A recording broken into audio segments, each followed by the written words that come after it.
प्रणाम भाई लोग। नमस्कार, सत श्री अकाल, जय श्री राम। आज हम लोग क्लास पढ़ेंगे पॉलिटी का। ठीक है, आपको मैं समझाता हूँ।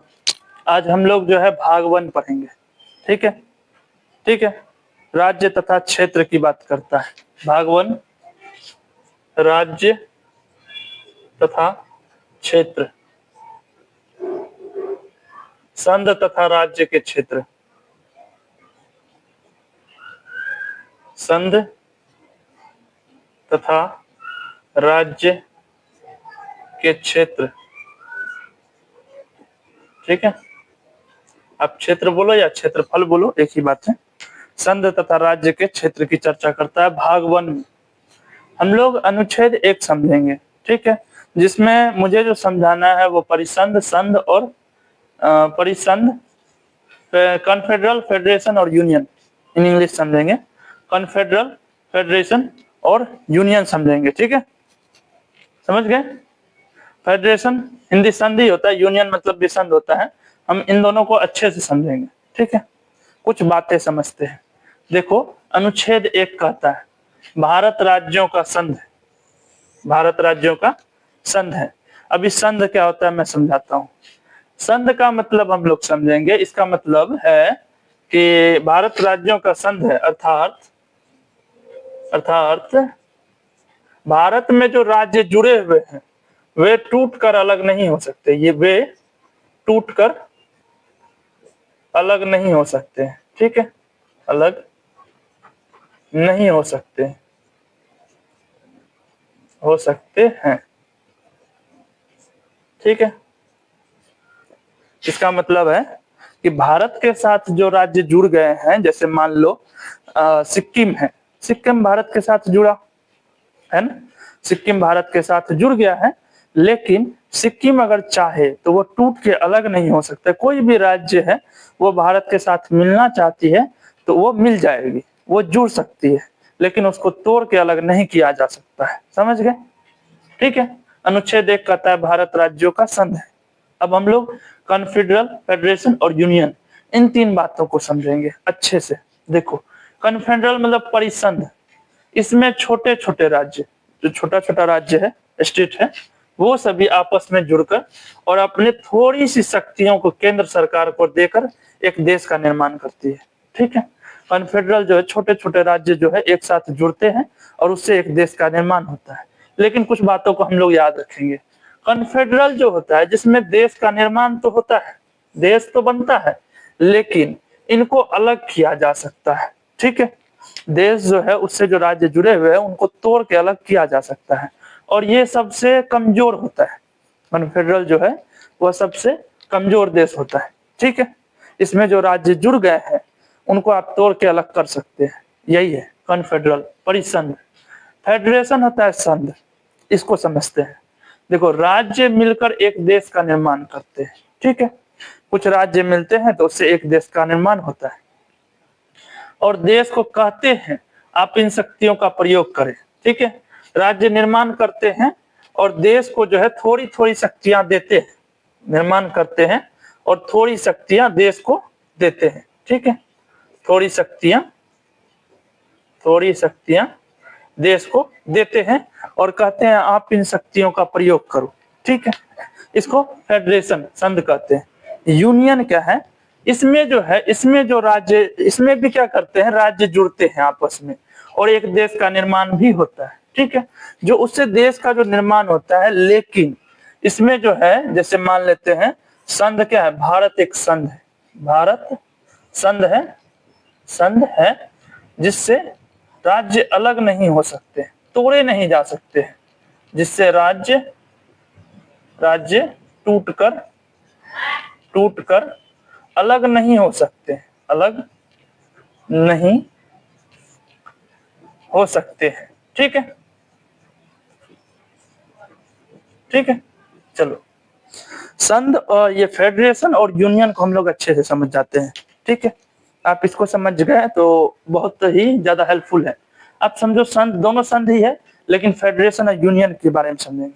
इसमें क्या होता है ना, फेडरेशन जो है उसमें थोड़े थोड़े राज्य जो है, सॉरी राज्य जो है वो जुड़ के एक देश का निर्माण करते हैं, ठीक है। यूनियन में भी राज्य जुड़कर ही एक देश का निर्माण करते हैं, और कन्फेडरल में भी राज्य जुड़ के ही देश का निर्माण करते हैं, ठीक है। तीनों में राज्य जुड़ते हैं, लेकिन कन्फेडरल जो है इसमें जो है थोड़ी थोड़ी शक्तियां देश को मिल दे देते हैं और उससे एक देश का निर्माण कर देते हैं, लेकिन कन्फेडरल जो है उसमें देश को तोड़ दिया जाता है, ठीक है। देश को तोड़ा जा सकता है आसानी से, ठीक है। अभी तक हम लोगों ने कन्फेडरल को अच्छे से समझ लिया था, फिर भी मैं थोड़ा सा बात समझाता हूं आपको।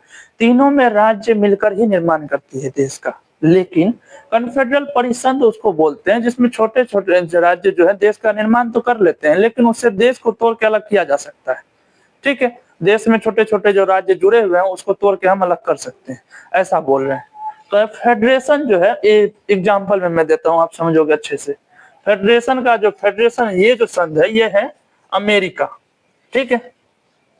यह कौन सा है, यह जो फेडरेशन है, ठीक है, यह फेडरेशन अमेरिका। इन एग्जाम्पल,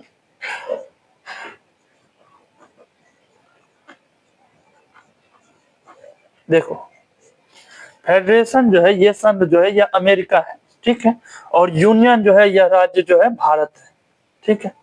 अब इन दोनों में समझो, फेडरेशन जो होता है उसमें राज्य मिल जाते हैं देश में, ठीक है, और राज्य देश का निर्माण कर देते हैं, लेकिन उसमें थोड़ी थोड़ी शक्तियां जो है देश को दिया होता है और वो थोड़ी थोड़ी शक्तियां को ही उपयोग करता है फेडरेशन, ठीक है। जैसे में अमेरिका, अमेरिका इसी बेस पे काम करता है, ठीक है। यूनियन मतलब है संघ, सॉरी यूनियन मतलब है संघ, जो एग्जाम्पल में मैंने दिया है भारत, ठीक है, यह एग्जाम्पल है। भारत जो है एक संघ है, ठीक है, ठीक है। आप लोग ये बात समझे, आप लोग ये बात समझे, फेडरेशन पे अमेरिका काम है, अमेरिका है, और यूनियन संघ भारत है। इसमें क्या होता है, इसमें भी राज्य जुड़ते हैं और एक देश का निर्माण होता है, लेकिन वो राज्य जो है वो इससे टूट के अलग नहीं हो सकते। फेडरेशन में भी जो राज्य जुड़ गए हैं वो उससे टूट के अलग नहीं हो सकते, ठीक है। भारत अब अनुच्छेद 1 कहता है भारत राज्यों का संघ है। भारत क्या है, यूनियन है, संघ मतलब यूनियन है, अर्थात वे टूट कर अलग नहीं हो सकते। जो राज्य भारत के साथ जुड़ गए हैं वो एक दूसरे से टूट के अलग नहीं हो सकते, भारत से टूट के उसको अलग नहीं किया जा सकता है, ठीक है। तो अनुच्छेद 1 हम लोग समझ गए, आप इसको उतारिए, पहले समझ गए होंगे, चलिए उतारिए उसको। बातों को हम लोग अच्छे से समझ जाते हैं, ठीक है। कुछ लाइन जो होते हैं संविधान के लिए वो बातों को हम लोग समझ जाते हैं।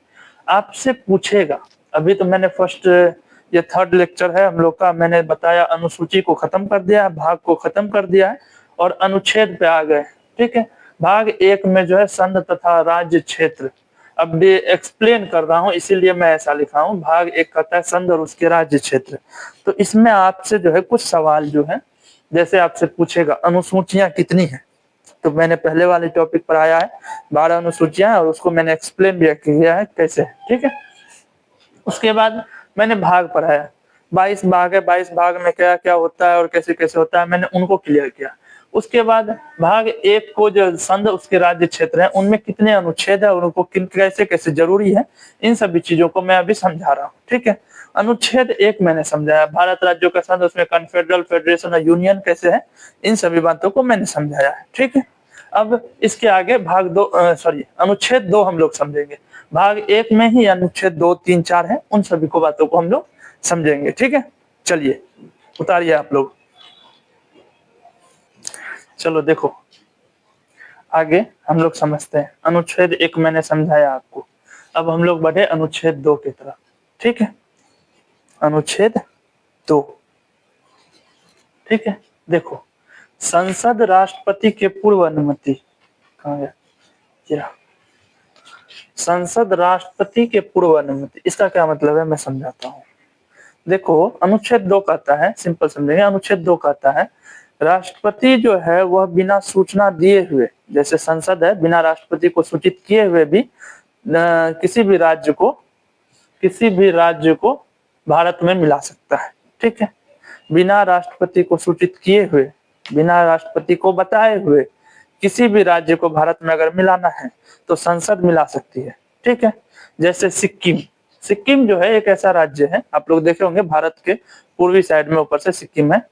आप लोग देखिए वो सिक्किम अलग था, पहले जो है भारत से वह जुड़ा हुआ नहीं था, लेकिन संसद जो है उसको मिला ली भारत में। देखिए यहाँ मैंने लिखा है, जब 35वां संविधान संशोधन हुआ, ठीक है, 35वां संविधान संशोधन कब हुआ? 1974 में, 1974 में 35वां संविधान संशोधन हुआ, जिसके तहत जो है, जिसके तहत सिक्किम को सहराज्य बना दिया। इसको लिखा है सिक्किम को सहराज्य बनाया गया, ठीक है, सिक्किम को सहराज्य बनाया गया, राज्य नहीं बनाया अभी तक वो।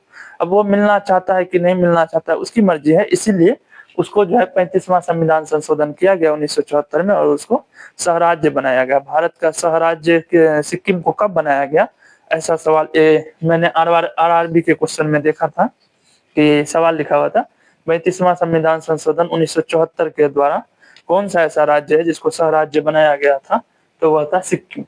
ठीक है, आप लोग इस बात को समझ गए। अब मैं कुछ बातें समझाता हूँ। उसके बाद देखो सहराज्य तो बन गया, लेकिन बनना तो इसको राज्य है, तो उसके बाद जो है 36वां संविधान संशोधन हुआ। ठीक है, संविधान संशोधन कितना हुआ? 36वां संविधान संशोधन कब हुआ? 1975 में, 1975। अब इसको राज्य बना दिया गया। ठीक है, अभी क्या बन गया है? राज्य। अब जो है 1975 में इसको राज्य बना दिया गया। किसको राज्य बना दिया गया? तो सिक्किम को। ठीक है, इसमें एक बात है कि इसमें पूछता है कि 36वां संशोधन द्वारा कब हुआ था? 1975 जो हुआ है 36वां संविधान, तो उस 16 मई 1975, 16 मई 1975, 16 मई 1975 को इसको राज्य बनाया गया। ठीक है, सिक्किम जो है वो 36वां संविधान संशोधन, वो 36वां संविधान संशोधन कब हुआ है? तो 1975 में राज्य बना, लेकिन 16 मई 1975 को। कब राज्य बना है? तो 16 मई 1975 को। अब मैंने एक क्वेश्चन देखा था कि उसमें लिखा हुआ था कौन सेवा राज्य बना, मतलब कितने नंबर पे राज्य आता है, तो देखो 22 नंबर पे आएगा। ठीक है, 22वां राज्य बना था। ठीक है, सिक्किम को कौन सा राज्य बनाया? 22वां राज्य बनाया।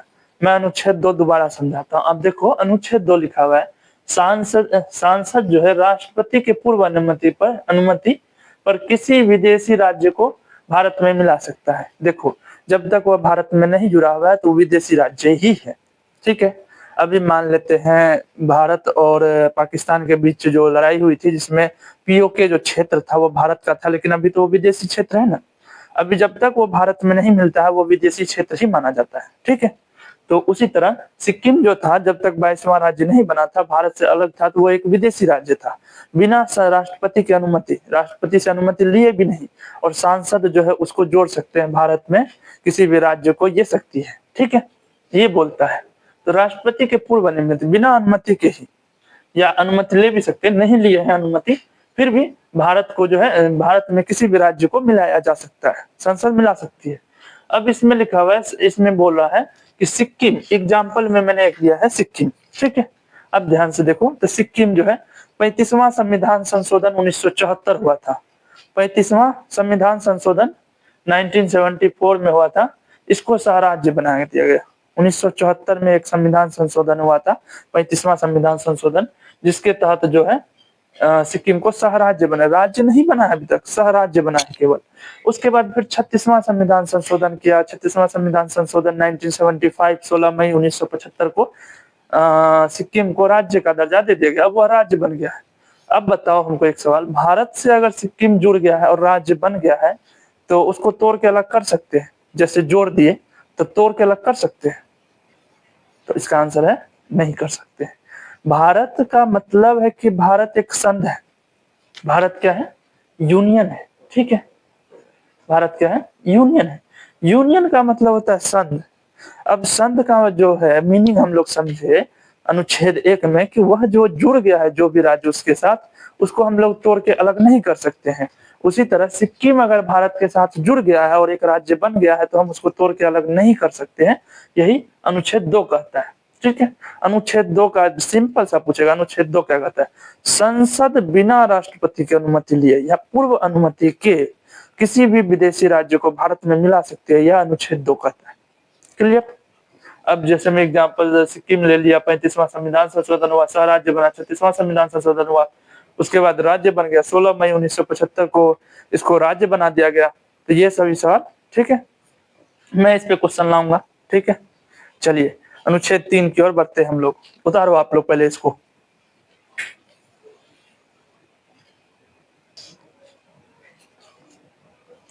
चलिए, मैंने आपको अनुच्छेद 1 समझाया, अनुच्छेद 2 में मैंने आपको समझाया कि कोई भी राज्य है उसको जो है बिना संसद जो बिना राष्ट्रपति की अनुमति के ही जोड़ सकती है। विदेशी राज्य था सिक्किम, उसको भारत में जोड़ा गया, आपने इस बात को समझा। अनुच्छेद 3 कहता है तोड़ सकती है। अभी तक जोड़ना सीखे थे ना 2 में, अब तोड़ना सीखेंगे अनुच्छेद 3 में, ठीक है। देखिए अनुच्छेद 3 कहता है संसद जो है राष्ट्रपति से, पहली बात राष्ट्रपति से वो अनुमति लेगा नहीं, ठीक है, बिना पूर्व अनुमति या पूर्व अनुमति या अनुमति नहीं भी लेगा तब भी भारत के किसी भी, कोई भी राज्य है, भारत में जो जितने राज्य है वो सभी भारत के किसी भी राज्य बिना उसके अनुमति, इसका मतलब हुआ बिहार का अनुमति नहीं है कि वो झारखंड को तोड़े, ठीक है, लेकिन बिना उसके अनुमति, बिना जो है राज्य के अनुमति के नाम सीमा क्षेत्र में परिवर्तन कर सकता है, ठीक है। एग्जाम्पल हम आपको समझाते, एग्जाम्पल समझाएंगे ना आप अच्छे से समझ जाइएगा। बिहार और झारखंड को तोड़ना है, ठीक है, 2000 के टाइम 2000 चल रही थी ईस्वी, उस समय जो है भारत सरकार सांसद जो है वो बिहार से झारखंड को अलग करना चाहती है। अब इसमें बिहार जो है वो अनुमति नहीं भी देगा तब भी वो अलग कर सकती है, ये बोल रहा है, ठीक है। दूसरा बात है क्या है कि राष्ट्रपति को बिना बताए भी संसद अगर जो है बिहार से झारखंड को अलग करना चाहे तो वो कर सकती है, और ऐसा किया। बिहार से झारखंड को अलग किया कितने तारीख को, 15 नवंबर 2000 ईस्वी को, 15 नवंबर 2000 ईस्वी को बिहार से झारखंड को तोड़ के अलग कर दिया गया। समझ गए? मैं एक बार फिर से समझाता हूं। अनुच्छेद 3 कहता है सांसद जो है वह राष्ट्रपति के पूर्व अनुमति से भारत के किसी भी राज्य, कोई भी राज्य है, बिना उसके अनुमति नाम सीमा क्षेत्र में परिवर्तन कर सकती है। जैसे में आप लोग जानते हैं इलाहाबाद को प्रयागराज किया गया, जानते हैं ना, नाम में भी बदलाव किया नाम में बदलाव किया, सीमा क्षेत्र में भी बदलाव कर सकता है। बिहार से झारखंड को तोड़ा गया, बिहार और झारखंड एक थे पहले, 2000 से पहले तक, 2000 में बिहार और झारखंड टूट के अलग हो गया। एमपी से छत्तीसगढ़ को तोड़ा नवंबर 2000 में, 1 नवंबर 2000 को, 1 नवंबर 2000 को एमपी से छत्तीसगढ़ को तोड़ के अलग कर दिया गया। यूपी से उत्तराखंड को तोड़ दिया, यूपी मतलब उत्तर प्रदेश, उत्तर प्रदेश से उत्तराखंड को तोड़ के अलग किया 9 नवंबर 2000 को, कितने ईस्वी को, 9 नवंबर 2000 ईस्वी को उत्तर प्रदेश से उत्तराखंड को तोड़ के अलग कर दिया, ठीक है। ये सभी काम संसद कर सकती है। मैं एक बार फिर से अनुच्छेद 3 समझाता हूँ, 2 भी समझाता हूँ, 2 और 3 में आप कंफ्यूजन नहीं रखिएगा, ठीक है। 3 इडियट्स में कहता है ना, कंफ्यूजिएगा नहीं, अभी कंफ्यूजिएगा नहीं, ध्यान से देखिए। अनुच्छेद 2 कहता था संसद जो है वह जोड़ सकती है, कोई विदेशी राज्य है वह भारत में मिलना चाहती है तो उसको भी जोड़ सकती है, ठीक है, और उसको जैसे सिक्किम है वह भारत से मिलना चाहती थी तो उसको जोड़ दिया गया। अनुच्छेद 2 कहता है बिना राष्ट्रपति की अनुमति के ही उसको जोड़ सकती है, यह संसद ऐसा काम कर सकती है। अनुच्छेद 3 कहता है तोड़ सकती है, किसको तोड़ सकती है, लेकिन वह राज्य में ही, भारत में ही रहेगा, केंद्र के अंतर्गत ही रहेगा। राज्य का नाम क्षेत्र परिवर्तन जो कर दीजिए, लेकिन वह जो राज्य है वह भारत के अंतर्गत ही रहेगा, भारत से अलग नहीं कर सकते हैं, ठीक है, ठीक है। संसद जो है राष्ट्रपति के बिना अनुमति के ही, बिना उसको सूचित किए ही किसी भी राज्य को दूसरे राज्य से तो किसी भी राज्य को तोड़ सकती है। देखो बिहार से झारखंड को तोड़ दिया गया तो क्या झारखंड अब जो है भारत से अलग हो गया, तो नहीं है, ऐसा हो नहीं सकता है। बिहार झारखंड से अलग हो गया, लेकिन भारत से अलग तो नहीं है, बिहार भारत में ही है, झारखंड भी भारत में ही है, तो केंद्र के अंतर्गत ही सभी आएंगे, बस नाम क्षेत्र सीमा में परिवर्तन कर सकता है, ऐसा ये बोल रहा है, ठीक है, नाम सीमा क्षेत्र में परिवर्तन कर सकता है, समझ गए। एमपी से छत्तीसगढ़ को 1 नवंबर 2000 ईस्वी को, यूपी से उत्तराखंड को 9 नवंबर 2000 ईस्वी को, बिहार से झारखंड को 15 नवंबर 2000 ईस्वी को। देखो ये सवाल पूछा जाता है, इस सवाल को कैसे घुमाएगा मैं आपको बताता हूँ। बोलेगा मध्य प्रदेश से किसको अलग किया गया है, तो आप लोग जान गए छत्तीसगढ़ को। कब अलग किया, 1 नवंबर 2000 ईस्वी को। ठीक है, एक बार बिहार पुलिस में पूछा गया था, बिहार से झारखंड को कितने तारीख को अलग किया गया है, तो नवंबर 2000 सब में कॉमन था, बस ये जो 15 है ये डेट बदला गया था, 1 नवंबर, 6 नवंबर, 12 नवंबर, 15 नवंबर। तो याद रखिएगा 15 नवंबर उत्तर प्रदेश उत्तराखंड, 9 नवंबर एमपी से छत्तीसगढ़, 1 नवंबर को अलग किया गया है। ऐसा इसीलिए क्योंकि सब नवंबर 2000 में ही हुआ है, इसलिए डेट को याद रखना जरूरी है। ठीक है, आप इसको उतारिए, उसके बाद अनुच्छेद 4 में समझाता हूं। ठीक है, चलो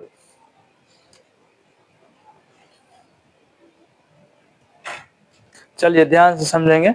अभी तक हम लोगों ने अनुच्छेद 2 और 3 समझा, अब अनुच्छेद 4 को समझना है। देखो अनुच्छेद 4 बहुत आसान है, 2 और 3 पे मैं इसलिए जोर दे रहा था ताकि आपको 2 और 3 अच्छे से समझ में आ जाए। अनुच्छेद 4 समझना बहुत ज्यादा आसान है, ध्यान से समझेंगे।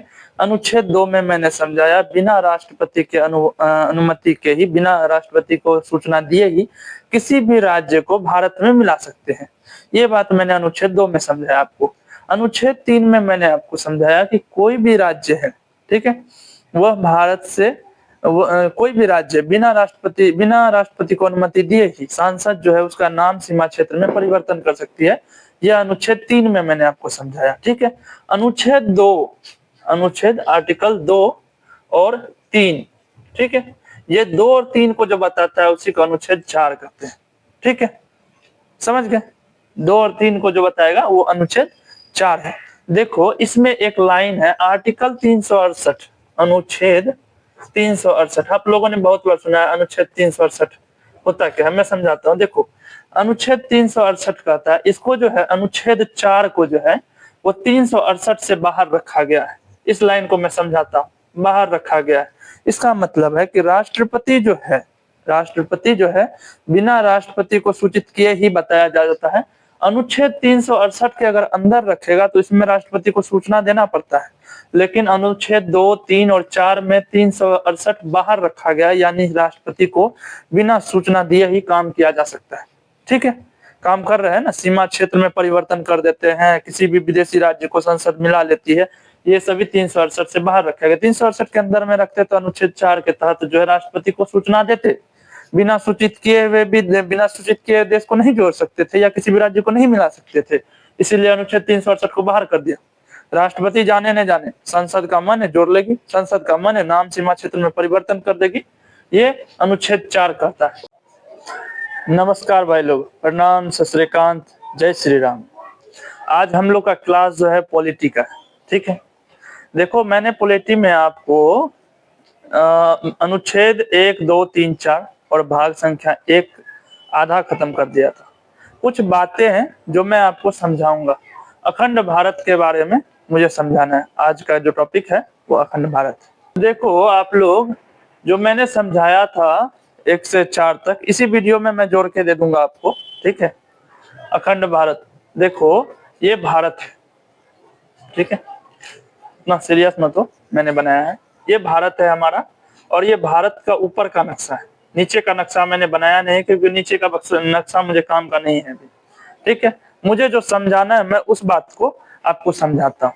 ठीक है, देखो यहाँ से ऐसे जो है चला जाता है, ये आपका जो है पीओके का है, और इधर पाकिस्तान है अपना ने पढ़ाया है, ये चीन है, और इधर का कुछ हिस्सा चीन रख लिया था जिसको हम लोग सियाचिन बोलते हैं, सियाचिन। ठीक है, और इधर है अफगानिस्तान, ठीक है, याद रखने के लिए हम लोग लिख रहे हैं। इधर है म्यांमार, और ये है बांग्लादेश। ठीक है, कुछ बातें याद रखेंगे। ये पूरा नक्शा जो है ये है भारत, हमारा प्यारा भारत। ठीक है, जो मैंने लिखाया है आप ध्यान से देख लो। ठीक है, चीन है, सियाचिन है, पीओके है, अफगानिस्तान है, यहाँ तक ही पीओके है, इधर पूरा पाकिस्तान ही है, ये भारत है, ये बांग्लादेश है और ये म्यांमार है, इधर का एरिया म्यांमार का है। ठीक है, अखंड भारत पढ़ाने का कारण है कि इन सभी चीजों को क्लियर करना। ठीक है, चलो अब पहले हमारा भारत जो था अखंड भारत था, इसका मतलब है कि अफगानिस्तान, पीओके, सियाचिन और बांग्लादेश, म्यांमार, ये सब मिला हुआ था भारत में। भारत छोटा जगह नहीं था, भारत बहुत बड़ा जगह था। अब समझ रहे हैं ना?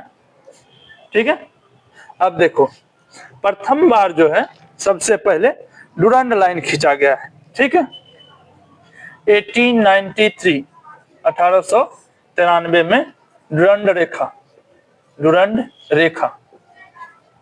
1893 में क्या हुआ? डुरंड लाइन खींचा गया, जिसके तहत अफगानिस्तान को अलग किया गया। अफगानिस्तान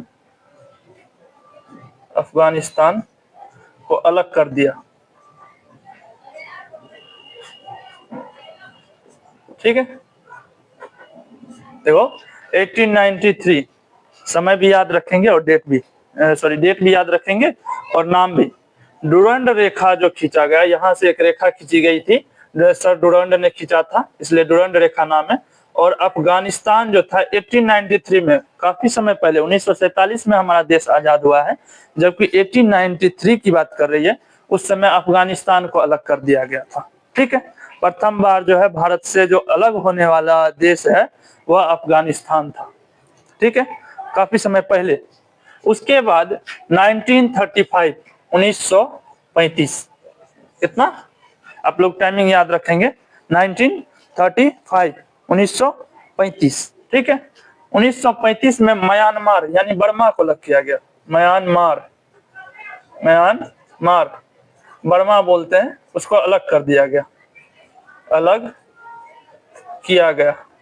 ठीक है, ध्यान से देखेंगे, म्यांमार जो है 1935 कितने ईस्वी में म्यांमार को अलग किया गया?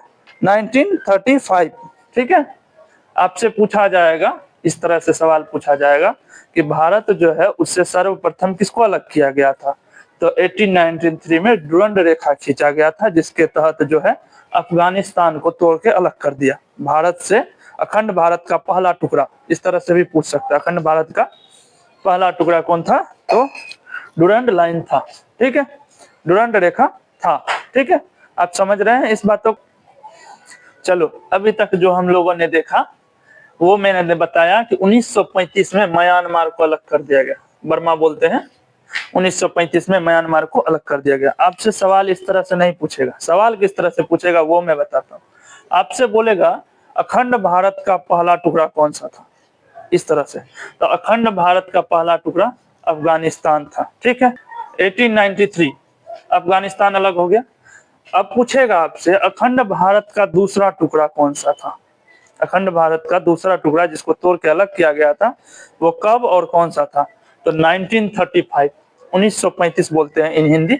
1935 में म्यांमार को अलग किया गया है। समझ गए? अखंड भारत का पहला टुकड़ा कौन सा था? तो अफगानिस्तान। अखंड भारत का दूसरा टुकड़ा कौन था? तो म्यांमार। ठीक है, अब अखंड भारत का तीसरा टुकड़ा आप लोग जानते हैं, अखंड भारत का तीसरा टुकड़ा है 1947 में हुआ है, जिसको बोलते हैं पाकिस्तान। पाकिस्तान को अलग कर दिया गया, पाकिस्तान को अलग किया गया। अलग किया नहीं, वो अलग हो गया है, अलग किया, मैंने लिखा है किया लेकिन हो गया है। देखो 1935 में जब म्यांमार अलग हो गया था, उसके बाद 1947 में जब पाकिस्तान का निर्माण हो रहा था, तो पाकिस्तान जो था ना मुस्लिम जनसंख्या के आधार पे उसका निर्माण किया गया है। ठीक है, जिन्ना जो थे वो 1947 में अपना अलग देश बनाए हैं, पाकिस्तान। ठीक है, तो पाकिस्तान को अलग किया गया है कब? 1947 में। आपसे पूछेगा अखंड भारत का तीसरा टुकड़ा कौन सा था जो अलग हो गया है? तो वो है पाकिस्तान। ठीक है, कुछ लाइन मैं बता देता हूँ, आप ध्यान से सुन लो। देखो ये अफगानिस्तान अलग हो गया है 1893 में डुरंड रेखा के कारण। ठीक है, डुरंड रेखा एक खींच दिया, अफगानिस्तान अलग। अब पीओके और सियाचिन क्या है, इसको मैं थोड़ा सा समझा देता हूँ। आगे की क्लास में जब मैं भूगोल पढ़ाऊंगा, भारतीय भूगोल, तो उसमें मैं जो है पीओके और सियाचिन उसमें बढ़िया से क्लियर करूंगा। ठीक है, पूरा टॉपिक से ही समझाऊंगा, अभी थोड़ा थोड़ा बात समझ लीजिए। देखिए भारत का नक्शा यहाँ से यहाँ तक है, ठीक है, आप समझ गए। ये है जम्मू कश्मीर, जम्मू कश्मीर का एरिया है इधर का। अब इधर का जो है ना जम्मू कश्मीर का ये सीन, अभी मैं आपको थोड़ा बातें समझाता हूँ। देखो 1947 में जब पाकिस्तान को अलग किया गया है तो ये जम्मू कश्मीर में घुसपैठ हुआ है। इसको मैं अभी समझाऊंगा, अभी मिटाऊंगा मैं नहीं, लेकिन आपको समझाऊंगा, ठीक है। देखो 18, अब इसमें भी एक लाइन था कि 1947 में पाकिस्तान को जो अलग किया गया वह कौन सी रेखा है जिसके तहत पाकिस्तान अलग है, ये सवाल पूछेगा।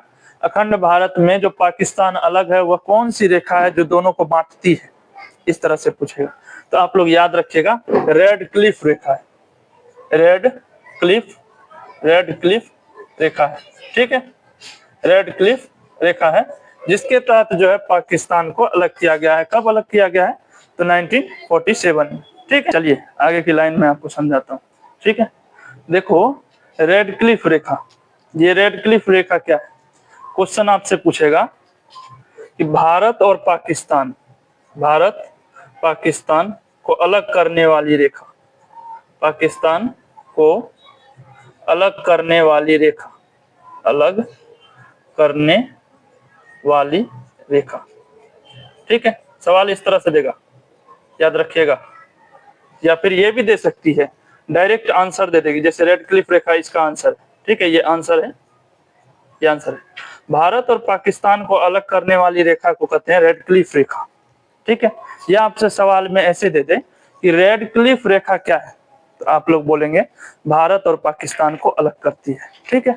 भारत और बांग्लादेश, आप यहाँ अगर ध्यान से देखें तो ये भारत है और ये बांग्लादेश है। इसको ये रेखा जो लाइनिंग जो है अलग कर रही है ना, जो भारत और बांग्लादेश को, भारत और बांग्लादेश, बांग्लादेश को अलग करेगी, उसको हम लोग कहते हैं जीरो लाइन, जीरो लाइन, ठीक है, ठीक है। तो अभी तक हमने जो बात को समझा एक बार फिर से रिवीजन के तौर पे समझ लेते हैं। मैं आपको अखंड भारत पढ़ा रहा था, ठीक है। अखंड भारत में जो था 1893 में डुरंड रेखा जो अफगानिस्तान को अलग कर देती है।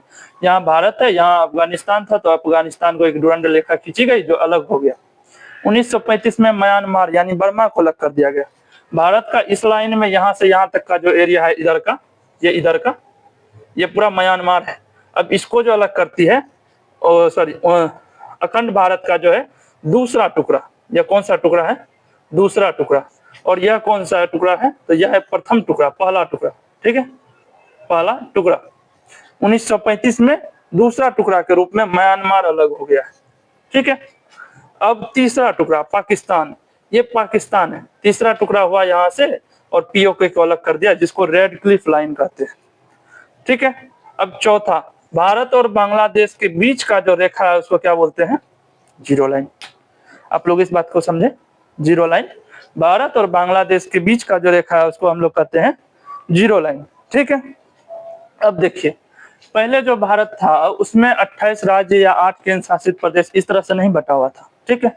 इसमें जो थे 552 से अधिक, प्लस 552 से अधिक रजवाड़े थे, देसी रियासतें थी, ठीक है। देसी रियासत को रजवाड़े भी बोलते हैं। 552 से अधिक रियासतें थी, देसी रियासतें, ठीक है। अब जो है एक समय अब जो है 552 रियासतें थी, तो अब भारत देश का निर्माण होना था। 1947 की बात है, ठीक है। भारत देश का निर्माण करना है, तो अब कैसे होगा इस बात को हम लोग आगे देखो। अब जो है इसमें 552 से अधिक देसी रियासतें, देसी रियासतें, ठीक है। अब जो है भारत का निर्माण होना है। अभी तक राज्य, केंद्र शासित प्रदेश ये वो कुछ नहीं है, केवल 552 देसी रियासतें हैं, या उससे अधिक भी हो सकते, उससे अधिक हैं, ठीक है। आपको ऐसे बताऊं 552 से अधिक देसी रियासतें हैं। अब उनको जो है मिलाना है, भारत में मिलना है, ठीक है। अब कैसे मिलेगा इस बात को आप लोग समझिए। यहाँ जो अंग्रेज बैठे हुए हैं वो बोलते हैं, जो इन देसी रियासत है उनको बोलते हैं या तो आप पाकिस्तान में मिल जाइए, 3 ऑप्शन देता है, ठीक है, 3 ऑप्शन देता है। पहला ऑप्शन जो है वो बोलता है पाकिस्तान में मिल जाने के लिए, अंग्रेजों की तरफ से आता है, उसमें बोलता है या तो देसी रियासतें पाकिस्तान में मिल जाए, या तो इसमें मिल जाओ, या नहीं तो भारत में मिल जाओ, या नहीं तो कोई एक नया देश का निर्माण करो। ठीक है, ठीक है। जैसे मान लेते हैं कि हम लोग के यहाँ जम्मू कश्मीर था, जम्मू कश्मीर क्या कहता था, वह एक नया देश का निर्माण करेगा। जूनागढ़ है गुजरात में, ये सब कहता है कि पाकिस्तान में मिलेगा। ठीक है, और 552 से अधिक रियासतें हैं, उनको कैसे मिलाया जाए, तो इसके लिए जो है इसको मिटाना पड़ेगा। ठीक है, मैं इसको थोड़ा मिटाता हूँ, अब तब तक यहाँ तक देख लो, मुझे लिखना है थोड़ा, इसलिए अब पहले इसको देख लो, उसके बाद मैं ऐसे मिटाता हूँ। चलिए आगे समझते हैं, मैंने कुछ मिटा दिया है। ठीक है, अब देखो भारत जो है, अखंड भारत जो है, अब तो आप समझ गए अखंड भारत 3 भागों में टूट गया है, 1 2 3 4, 4 भागों में टूट गया है। ठीक है, अब देखो अखंड भारत का क्या चल रहा है यहाँ। अंग्रेजों ने जो थी देसी रियासतों को 3 विकल्प दिया, मैंने पढ़ाया आपको यहाँ तक। ठीक है, पाकिस्तान में मिल जाएगा, पहला 3 ऑप्शन दिया था। एक ऑप्शन दिया था जिसमें कि आप जो है देसी रियासतें पाकिस्तान में मिल जाओ जाके, या दूसरा जो था लाइन भारत में जाके मिल जाओ, और तीसरा लाइन जो था आप अपना स्वतंत्र देश बनाओ। वही मैंने लिखा है यहाँ पे, पाकिस्तान में मिल जाए, भारत में मिल जाए, यानी तो स्वतंत्र देश का निर्माण करे, स्वतंत्र देश बनावे। ठीक है, 3 लोग, आप इन 3 लोगों को याद रखेंगे। 3 लोग की महत्वपूर्ण भूमिका है। पहला है सरदार पटेल। ठीक है, सरदार पटेल। ठीक है, यहाँ तक की बातों को हम लोगों ने समझा। 3 लोगों जो थे, 3 लोग जो है उनकी महत्वपूर्ण भूमिका थी।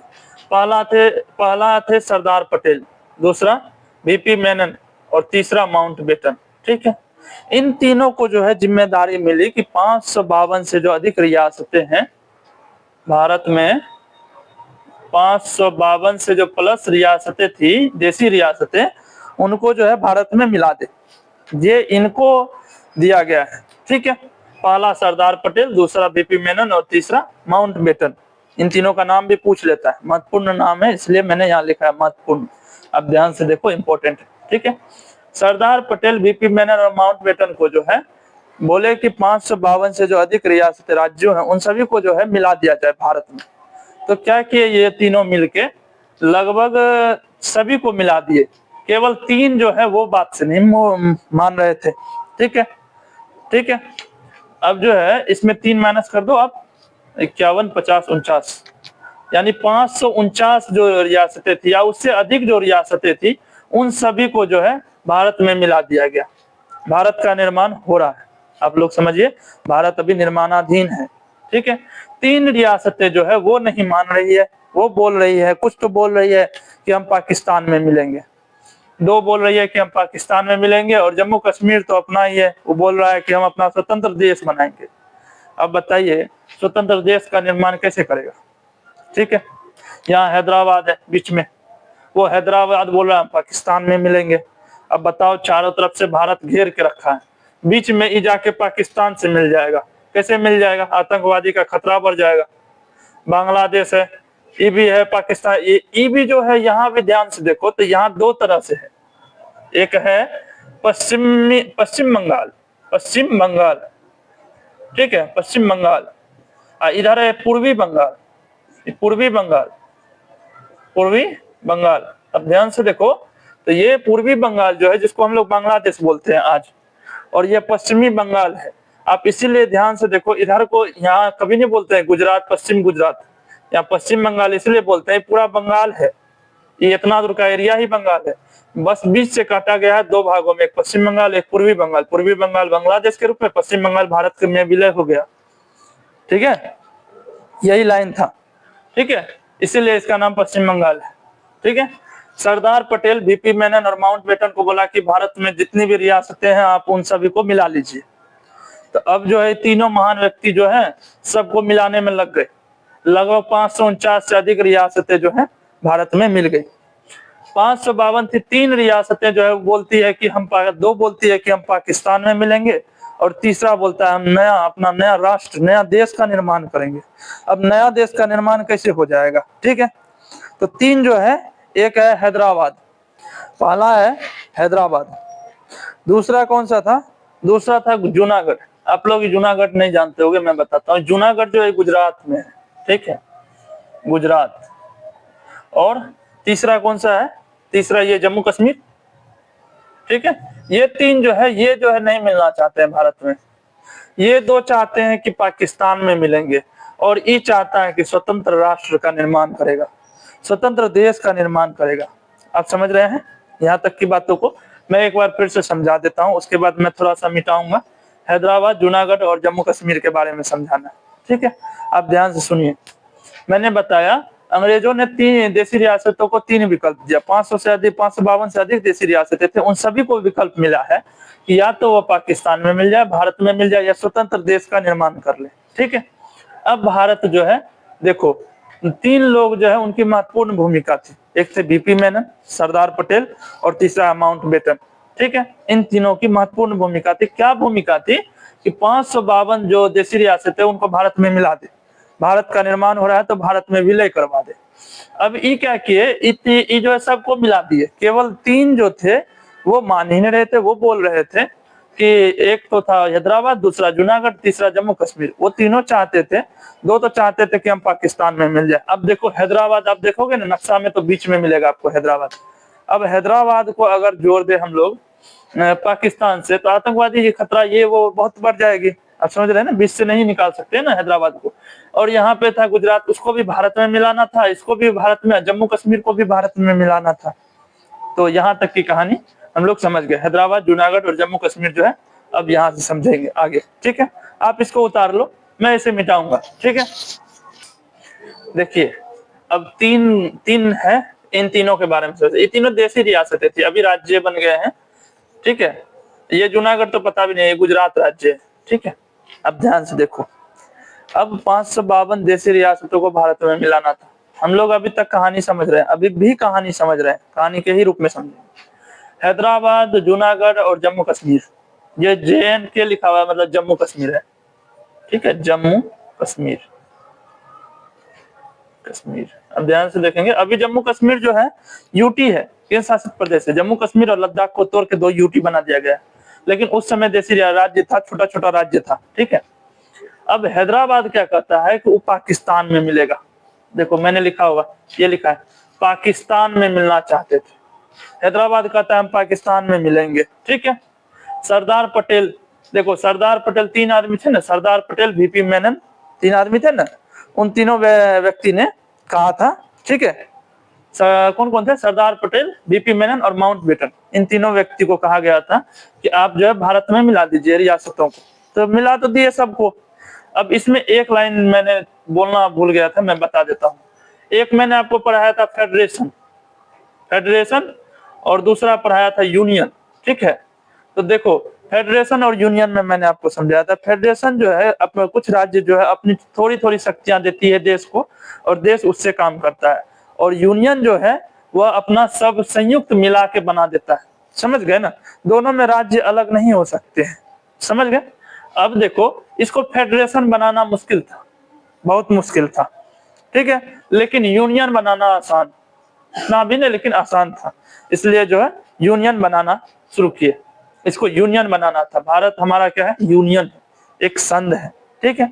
अब देखो 552 रियासतों में 3 रियासतें जो थी, हैदराबाद, जूनागढ़ और जम्मू कश्मीर, ये तीनों जो थे, ये तीनों चाहते थे कि, ये दोनों तो चाहते थे कि हम जाके पाकिस्तान में मिल जाए, और ये तीसरा जम्मू कश्मीर चाहता था कि हम एक स्वतंत्र राष्ट्र का निर्माण करें, ठीक है।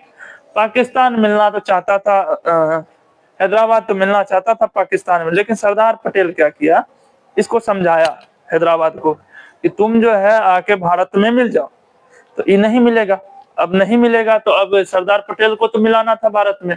तो ये क्या किए ना, सेना भेजे। इसको आदेश था ऊपर से कि ये आर्मी नहीं भेज सकता है, अपना जो सेना है उसको नहीं भेज सकता है, जोर जबरदस्ती नहीं कर सकता है, क्योंकि अंग्रेजों ने इनको भी दिया था विकल्प कि आप या तो पाकिस्तान में मिल जाए, या भारत में मिल जाए, या स्वतंत्र राष्ट्र का निर्माण करें। तो अब हैदराबाद जो था वो नहीं मिलना चाहता था भारत में, तो अब कैसे मिला जाए। तो सरदार पटेल ने क्या किया, पुलिस की वर्दी में आर्मी को भेजा, ठीक है, जिसका नाम रखा ऑपरेशन पोलो। अब पुलिस की वर्दी में आर्मी गई, अब पुष्टांग मार मारी, पूरा हैदराबाद में खलबली मच गया। तब हैदराबाद लास्टली जो है वो भारत में आके मिल गया, ठीक है। हैदराबाद भारत में मिल गया, जिसका नाम ऑपरेशन पोलो रखा, ठीक है। ये ऑपरेशन पोलो जो है ना, ये आर्मी ही घुसी है, लेकिन पुलिस की वर्दी में घुसी है और घुस के खूब मारी है। मारने के बाद जो हैदराबाद को वापस से भारत में मिला दिया, जो अभी आप देखते हैं हैदराबाद यहाँ नीचे में है भारत में। जूनागढ़, ये जूनागढ़ जो है, इसमें जो है जूनागढ़ गुजरात का रियासत है, यहाँ गुजरात है, वहां पे जो है जूनागढ़ है, ठीक है। ये भी पाकिस्तान में मिलना चाहता था, लेकिन जनमत संग्रह कराकर जो है इसको भारत में मिला दिया गया, ठीक है। आपसे इस तरह से सवाल भी पूछेगा कि जूनागढ़ को किस प्रकार से भारत में मिला दिया गया है। 4 ऑप्शन देंगे, उसमें से एक ऑप्शन जरूर रहेगा जनमत संग्रह। तो आप बोलेंगे जनमत संग्रह हुआ था जूनागढ़ को मिलाने के लिए, और ऑपरेशन पोलो का उपयोग हुआ है हैदराबाद को मिलाने के लिए भारत में। अभी बचा है जम्मू कश्मीर। देखो यहीं से हमारा जो है पीओके सियाचिन जो है थोड़ा बहुत जो कट गया है वो हिसाब ये समझ जाएंगे। अब जम्मू कश्मीर की जो जनता है, हम लोग जानते हैं कि सबसे ज्यादा मुस्लिम है जम्मू कश्मीर में, जो है मुस्लिम ही भरा हुआ है, कुछ ही मात्रा में अब हिंदू है। 2019 से पहले भी आप देखेंगे तो ज्यादातर मुस्लिम ही है, ठीक है। तो जम्मू और कश्मीर में जो था जनता मुस्लिम थी, लेकिन वहां का जो राजा था ना वो हिंदू था, हरि सिंह, ठीक है। मैंने यहाँ लिखा भी है कि जनता मुस्लिम थी लेकिन राजा हिंदू हरि सिंह, ये है ना हरि सिंह, ये हरि सिंह जो थे वहां के राजा थे, जनता मुस्लिम थी। अभी चाहता है कि हम अपना एक नया राष्ट्र बनाए, नया देश का निर्माण करेगा, इतनी ठोका तो है किया, अब वो नया देश का निर्माण करेगा, ठीक है। अब क्या हुआ कि जब पाकिस्तान क्या किया ना, इस रास्ते से, ये यहाँ तक का जो रास्ता था ना, यहाँ से यहाँ तक का रास्ता, ये पूरा जम्मू कश्मीर में ही आता था। अब यहाँ से जो है घुसा दिया पाकिस्तान, अपने आतंकवादियों को घुसपैठ के द्वारा घुसा दिया इसमें, ठीक है। अब जम्मू कश्मीर हरि सिंह यहाँ रहता था, ठीक है, हरि सिंह इतना दूर के आसपास में ही कहीं रहता था। तो अब यहाँ से जो है घुसा दिया गया है। अब इतना दूर जहां तक घुसी इसकी सेना, जहां तक घुसी वहां तक पाकिस्तान का हिस्सा हो गया, ठीक है। अब जम्मू देखो, आप ऐसा जानते हो कि जैसे बांग्लादेश में हुआ है कि वहां की जो जनता है भड़क गई थी, और वहां की जो भी प्रधानमंत्री थी उनको मारने वाले थे, उससे पहले उसको आधा घंटा पहले पता चल गया था और वो यहाँ से अपना जान बचा के निकल गई थी। उसी तरह जो है जम्मू कश्मीर में जो हरि सिंह था उसको भी पता चल गया कि आधा घंटा में सेना जो है घुस जाएगी, और सेना एक बार घुस जाएगी तो फिर उसको मार देगी, ठीक है। तो जम्मू कश्मीर जो यहाँ हरि सिंह बैठा हुआ था, वो हरि सिंह क्या किया, यहाँ से भाग के चला गया दिल्ली सरदार पटेल के पास, ठीक है। सरदार पटेल के पास अभी चला गया 26 अक्टूबर 1947, तब तक जो है यहाँ से यहाँ तक का राज्य जो है पाकिस्तान हड़प लिया है। 26 अक्टूबर 1947 को विलय पत्र पर हस्ताक्षर कर दिया, भारत में विलय पत्र करा दिया गया, विलय करा दिया गया।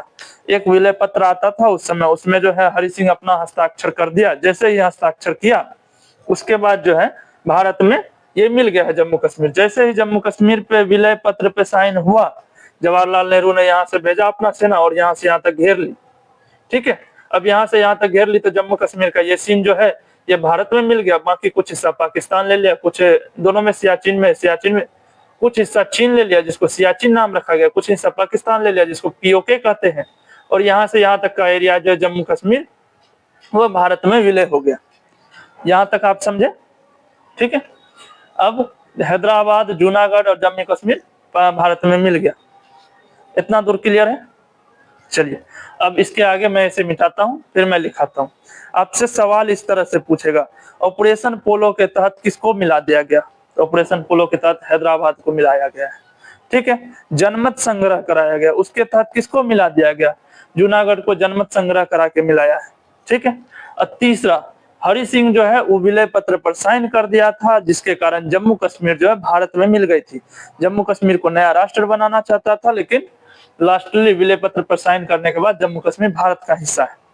इतना दूर की बात समझ गए? चलिए आप इसको उतारिए, उसके बाद मैं इसे मिटाता हूँ थोड़ा सा, तो बनाया जाएगा। 4 राज्यों में तोड़ दिया है, ABCD, A, B, C और D, इन 4 भागों में जो 4 राज्यों के रूप में जो है भारत को बांटा गया है, ठीक है। जैसे अभी 28 राज्य है ना, उसी प्रकार जो है 4 राज्यों में बांटा गया है, ठीक है। भारत का निर्माण किया गया है, ठीक है। अब देखो ये 52 रियासत अब खत्म हो गया, अब यहाँ 4 राज्य है, ABCD, A, B, C और D, ये हम समझेंगे अब। ठीक है, मैंने आपको पढ़ाया था भाग 7, जो मैंने बताया था कि वो निरस्त हो गई है। क्यों निरस्त हो गई है, अभी मैं आंसर दूंगा। ठीक है, अब ध्यान से देखो। एबीसीडी 4 राज्य में भारत को बांट दिया गया है। पहला है ब्रिटिश प्रोविंस, दूसरा है प्रिंसली स्टेट, तीसरा है कमिश्नरी और चौथा है यूटी यूनियन टेरिटोरी, कहाँ है, केंद्र शासित प्रदेश। ध्यान से देखिए, यह जो है ब्रिटिश प्रोविंस में जो है अंग्रेज का शासन जहां था, जैसे कि झांसी, बिहार, बंगाल, इस सब में अंग्रेज का शासन था, उसको ए में रखा गया। ए राज्य, ये राज्य है, एबीसीडी राज्य है।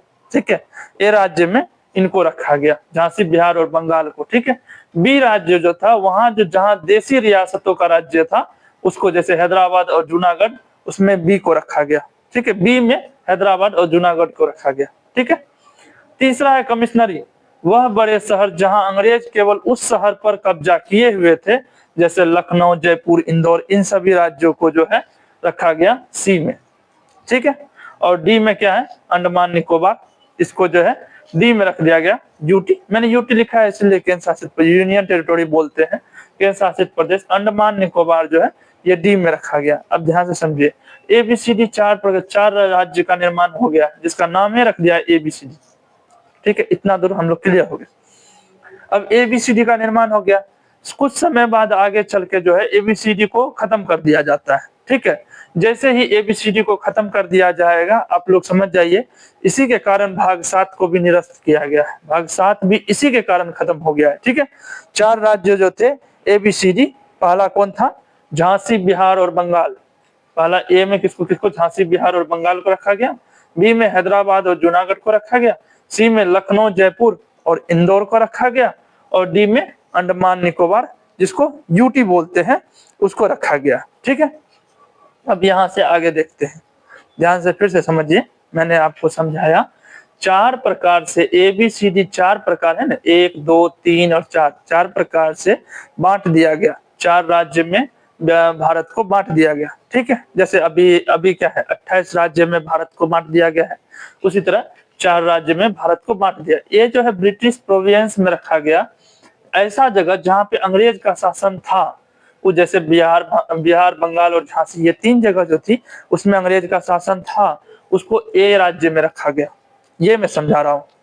बी राज्य में किसको रखा गया, हैदराबाद और जूनागढ़, जहां देसी रियासतें राज करती थी। ठीक है, जैसे मैंने बताया था ना, जम्मू कश्मीर हैदराबाद जूनागढ़ नहीं मिल रही थी, उसी तरह हैदराबाद जूनागढ़ को बी में रख दिया गया।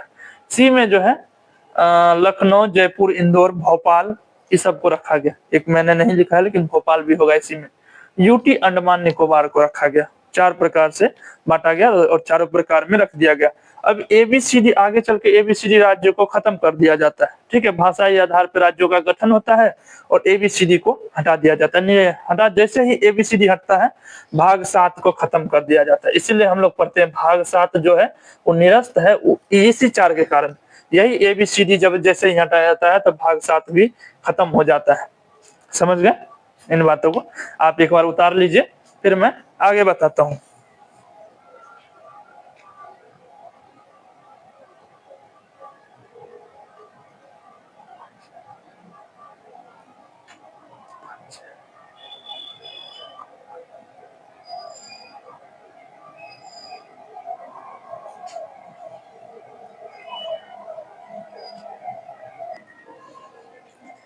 चलिए, हम लोग अभी तक जो पढ़े थे उनको मैं बताता हूं।